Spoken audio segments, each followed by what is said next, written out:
민주당 전략공관위가 어젯밤 서울시장 경선과 관련해서 컷오프 결정을 내렸는데요. 송영길 전 대표와 박주민 의원을 공천에서 배제했습니다. 송 전 대표는 이재명 고문의 정치 복귀를 반대하는 선제 타격이라고 반발했죠. 박주민 의원과 이원욱 공천관리위원장은 날선 말을 주고받았는데 당이 내홍에 휩싸이자 윤호중 비대위원장은 원점에서 다시 논의하기로 했습니다. 관련 내용을 조익신 멘토가 정리했습니다.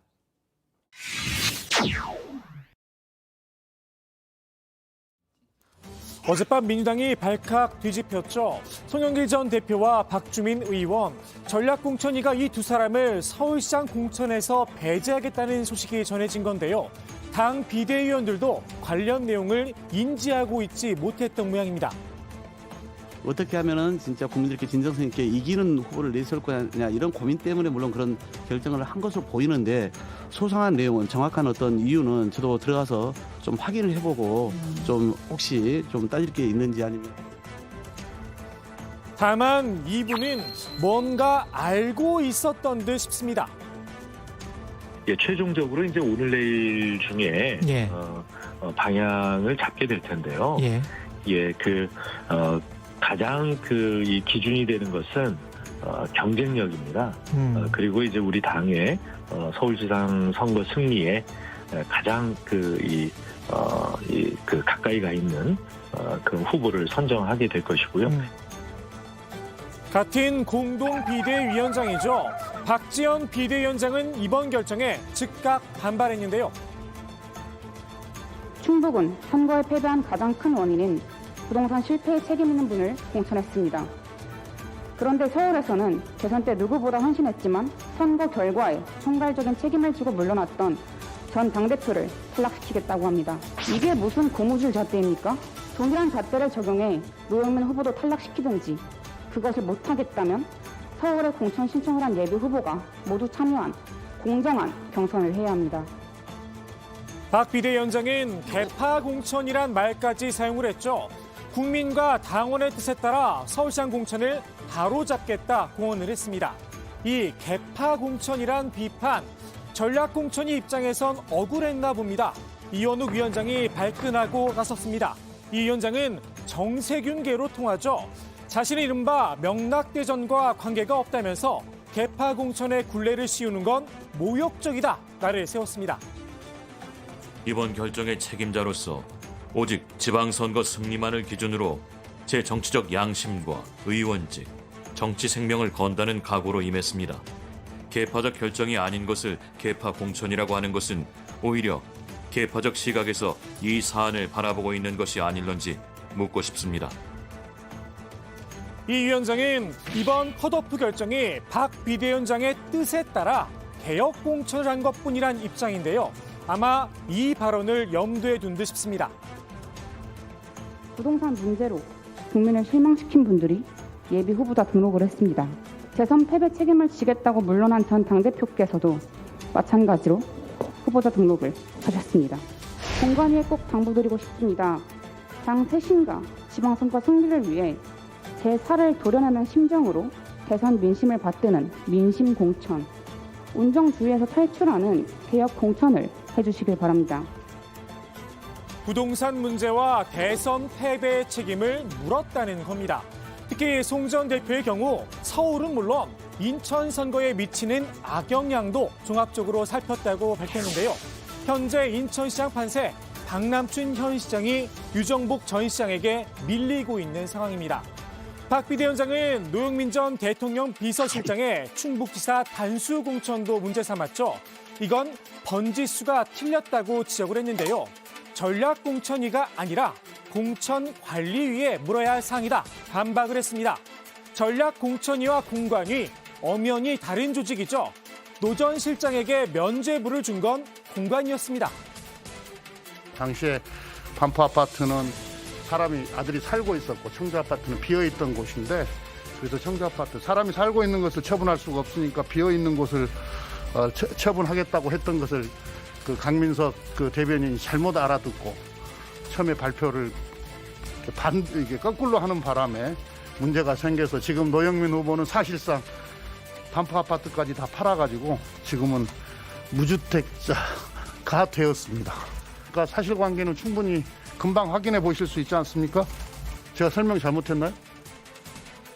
이현욱 전략공천위원장은 박 비대위원장이 충북공천 문제를 지적하는 건 이해한다고 밝혔는데요. 다만 이를 시정할 주체는 박 비대위원장이 이끌고 있는 비대위다 일침을 놨습니다. 사실 박 비대위원장도 이를 바로잡으려고 노력을 했었습니다. 이제 어제 공관위가 노영민 후보를 충북지사로 단수 추천했다는 소식 들었는데 네. 아마 이제 오늘 비대위에서 좀 심의를 하고 좀 쟁점이 되지 않을까 싶습니다. 오늘 비대위회. 그럼 오늘 비대위회에서 반대의 뜻을 밝히겠다는 말씀이십니까? 저는 계속 그래 왔고요. 음. 네, 오늘도 제 마음은 변하지 않습니다. 다만 결정을 뒤집기에는 역부족이었습니다.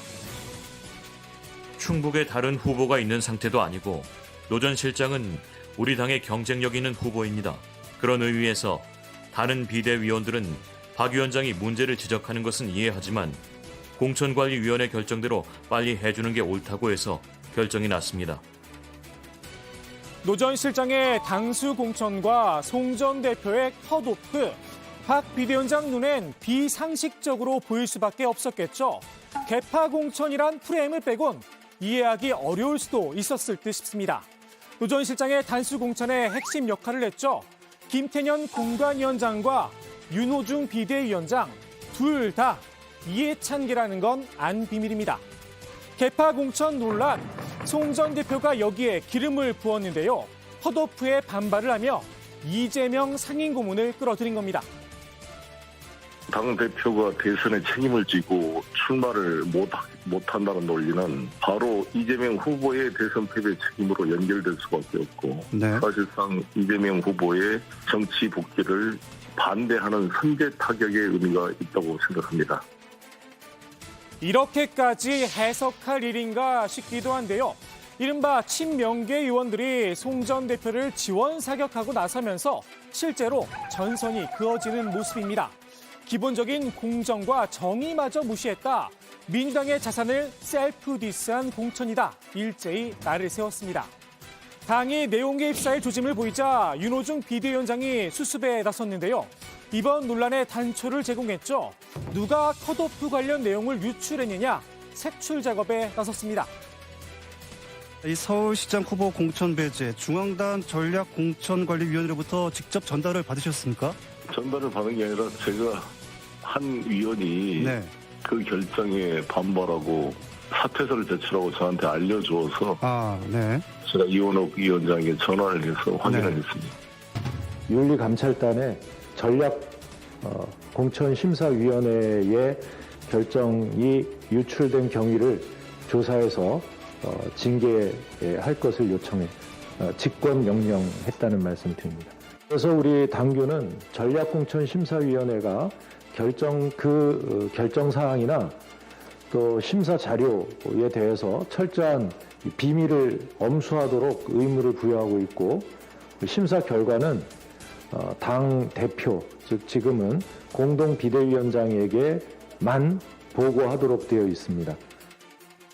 개파 논란을 떠나 당의 위계가 무너진 건 분명한 듯합니다.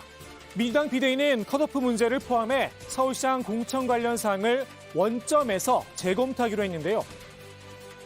오늘 다른 시간대 다시 비대위원님들께서 모이셔서 서울시 광역단체장 공천 문제에 대해서 다시 논의하기로 모든 걸 다 열어놓고 제로베이스 상태에서 논의를 해서 결정을 하시겠다는 이야기입니다.